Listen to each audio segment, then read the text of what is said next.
ಮಳೆಗೆ ಸಂಬಂಧಪಟ್ಟಂಥ ಸುದ್ದಿ. ನಿಜ, ನಮ್ಮ ರೈತರು ಬಹಳ ನೊಂದಿದ್ರು, ಮುಂಗಾರು ಕೈ ಕೊಟ್ಬಿಡ್ತಲ್ಲ ಏನು ಮಾಡೋದು ಅಂಥೇಳಿ. ಆದರೆ ಆ ನೊಂದಂಥ ರೈತರಿಗೆ ಇಲ್ಲೊಂದು ಸುದ್ದಿ ಇದೆ. ಏನು ಸುದ್ದಿ ಅದು? ಬನ್ನಿ ನೋಡೋಣ. Yes, let's fire the news. ಕಣ್ಬಿಟ್ಟ ಮಳೆರಾಯ. ಮುಂಗಾರಿನಿಂದ ನೊಂದಂಥ ರೈತರಿಗೆ ಸಿಹಿ ಸುದ್ದಿ ಇದು. ಇವತ್ತಿನಿಂದ ಮತ್ತೆ ಅಬ್ಬರಿಸಲು ಮೇಘರಾಜ ಸಿದ್ಧತೆ ಮಾಡ್ಕೊಂಡಂಗೆ ಕಾಣ್ತಾ ಇದೆ. Okay, fine. ಕರಾವಳಿ ಮತ್ತು ಮಲೆನಾಡಿನಲ್ಲಿ ಭಾರೀ ವರುಣಾಬ್ಬರ.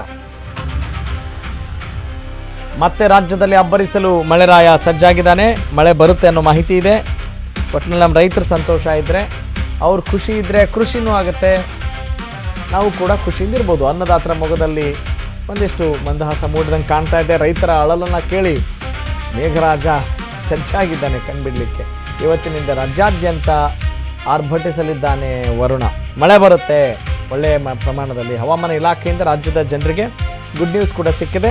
ರಾಜ್ಯದ ಜನರಿಗೆ ಅನ್ನೋದಕ್ಕಿಂತ ಹೆಚ್ಚಾಗಿ ಎಸ್ಪೆಷಲಿ ರೈತರಿಗೆ ಇದು ಖುಷಿಯ ಸಮಾಚಾರ. ಮುಂಗಾರಿನಿಂದ ರೈತರು ಬಹಳ ನೊಂದಿದ್ರು.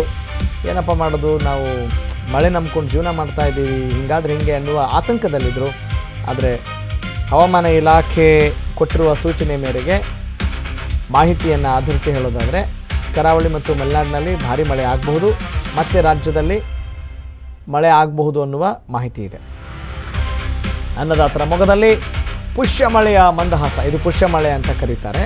ಹಾಗಾಗಿ ಪುಷ್ಯ ಮಳೆಯ ಒಂದು ಮಂದಹಾಸ ರೈತರ ಮುಖದಲ್ಲಿ ನಾವು ನೋಡಬಹುದು. ರೈತರ ಅಳಲು ಕೇಳಿ ಮೇಘರಾಜ ಕಣ್ಬಿಟ್ಟಿದ್ದಾನೆ ಅನ್ನುವ ಒಂದು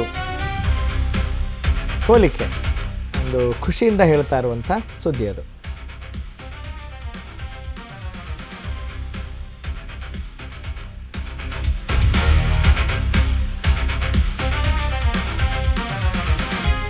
ಮುನಿಸು ಮರೆತ ಮುಂಗಾರು, ಇಂದಿನಿಂದ ಮಳೆ ಆರ್ಭಟ.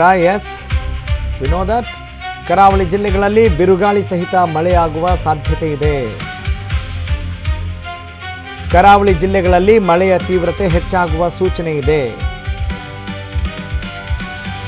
ಉತ್ತರ ಕರ್ನಾಟಕ ಭಾಗದಲ್ಲೂ ಮೇಘರಾಜ ಅಬ್ಬರಿಸಲಿದ್ದಾನೆ. ಮಲೆನಾಡಿನ ಭಾಗಗಳಲ್ಲೂ ಧಾರಾಕಾರ ಮಳೆ ಸುರಿಯುವ ಸಾಧ್ಯತೆ ಇದೆ. ಕರಾವಳಿ ಮತ್ತು ಉತ್ತರ ಕರ್ನಾಟಕದ 20 ಜಿಲ್ಲೆಗಳಿಗೆ ಯೆಲ್ಲೋ ಅಲರ್ಟ್ ಘೋಷಣೆ ಮಾಡಲಾಗಿದೆ. ಅಂದರೆ ಏನರ್ಥ? I will tell you. Orange alert ಕೂಡ ಘೋಷಣೆ ಆಗಿದೆ. ಯಾವ್ಯಾವ ಭಾಗದಲ್ಲಿ ನೀವು ನೋಡ್ತಾ ಇದ್ದೀರಿ. ಕರಾವಳಿ ಮತ್ತು ಮಲೆನಾಡಿನಲ್ಲೂ ಕೂಡ ಮಳೆ ಅಬ್ಬರ ಇದೆ. ದಕ್ಷಿಣ ಕನ್ನಡ, ಉಡುಪಿ, ಉತ್ತರ ಕನ್ನಡದಲ್ಲೂ ಕೂಡ ಭಾರಿ ಮಳೆ ಆಗುವ ಸಾಧ್ಯತೆ ಖಂಡಿತವಾಗ್ಲೂ ಇದೆ. ಶಿವಮೊಗ್ಗ, ಚಿಕ್ಕಮಗಳೂರು, ಕೊಡಗು ಜಿಲ್ಲೆಯಲ್ಲಿ ಮಳೆಯ ಪ್ರಮಾಣ ಜಾಸ್ತಿ ಆಗಬಹುದು ಅನ್ನುವ ಮಾಹಿತಿ ಇದೆ. ಉತ್ತರ ಒಳನಾಡಿನ ಬೆಳಗಾವಿ ಜಿಲ್ಲೆಯಲ್ಲೂ ಕೂಡ ಭಾರಿ ಮಳೆ ಇದೆ. ಗಂಟೆಗೆ 40ರಿಂದ 50 ಕಿಲೋಮೀಟರ್ ವೇಗದಲ್ಲಿ ಬಿರುಗಾಳಿ ಬೀಸುವ ಸಾಧ್ಯತೆ ಇದೆ. ಬಾಗಲಕೋಟೆ, ಬೀದರ್, ಧಾರವಾಡ, ಗದಗ, ಹಾವೇರಿ, ಕಲಬುರಗಿ, ಕೊಪ್ಪಳ, ರಾಯಚೂರು, ವಿಜಯಪುರ, ಯಾದಗಿರಿ ಜಿಲ್ಲೆಗಳಲ್ಲಿ ಸಾಧಾರಣ ಮಳೆಯಾಗುವ ಸಾಧ್ಯತೆ ಇದೆ. ದಕ್ಷಿಣ ಒಳನಾಡಿನ ಬೆಂಗಳೂರು ನಗರ, ಬೆಂಗಳೂರು ಗ್ರಾಮಾಂತರ, ಚಾಮರಾಜನಗರ, ಚಿಕ್ಕಬಳ್ಳಾಪುರ, ಚಿತ್ರದುರ್ಗ, ಹಾಸನ, ಕೋಲಾರ ಮತ್ತು ತುಮಕೂರು ಜಿಲ್ಲೆಗಳಲ್ಲಿ ಸಾಧಾರಣ ಮಳೆ ಆಗಬಹುದು ಅನ್ನುವ ಮಾಹಿತಿ ಹವಾಮಾನ ಇಲಾಖೆಯಿಂದ ನಮಗೆ ಸಿಕ್ಕಿದೆ.